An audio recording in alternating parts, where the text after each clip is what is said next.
The arrest that shocked Miami. Northwest 36th Street, Miami. January 21st, 1997. Morning traffic moves like any other day until sirens explode through the air. A white Jaguar convertible is boxed in by unmarked SUVs.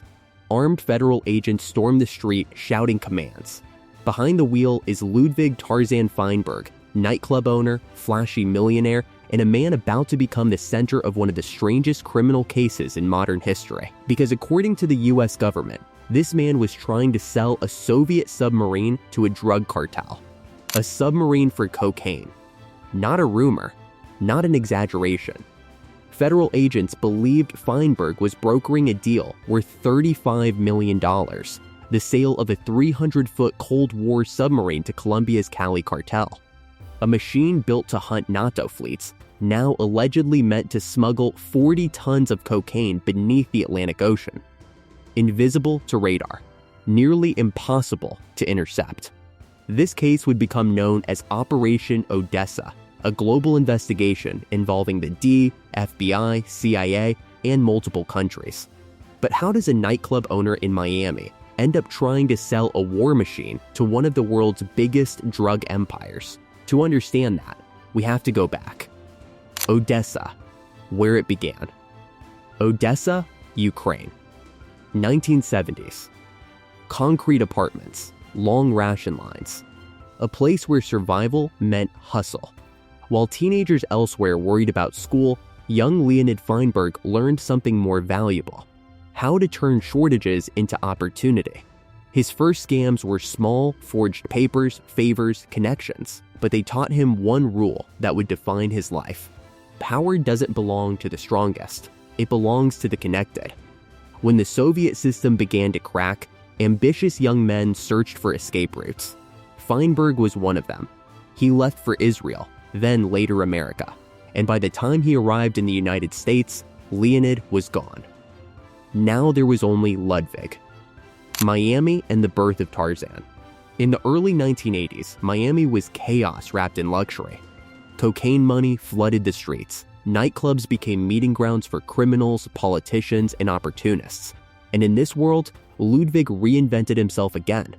He became Tarzan, a loud, fearless operator with gold chains, expensive suits, and no fear of dangerous people. Soon, he took over a notorious nightclub called Porky's. But Porky's wasn't just a club. It was where Russian mobsters met Colombian traffickers, where money changed hands in VIP booths, where deals happened under music loud enough to drown out secrets. Tarzan didn't move drugs himself. He moved something even more valuable: access, the offer no one could ignore. December 1994, 3:47 a.m. Inside Porky's smoky VIP room, Colombian emissaries from the Cali Cartel leaned forward with a request so insane it froze the room. They needed a vessel capable of transporting 40 tons of cargo from Colombia to the United States, undetected. Price? No problem. They offered $35 million. Tarzan laughed at first. Then he realized they were serious. Planes were watched. Boats were intercepted. Smuggling routes were burning. But submarines? No one was looking for submarines. And Tarzan knew something the cartel didn't. After the collapse of the Soviet Union, military hardware was sitting abandoned across Eastern Europe.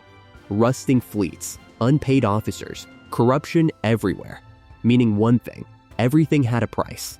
Calling Russia. Tarzan began making calls. Former naval officers, shipyard brokers, ex-KGB contacts, men who once served a superpower, now desperate for dollars. Eventually, one call reached a Russian naval officer staring at unpaid bills and rusting submarines. Tarzan introduced himself as a businessman representing an oceanographic research company. He wanted to buy a decommissioned submarine. The officer named a price almost impossible to believe: $1 million cash for a fully operational Foxtrot-class submarine. Tarzan didn't hesitate, because if he could buy it for $1 million and sell the deal for $35, he'd make the score of a lifetime. Inspecting the weapon.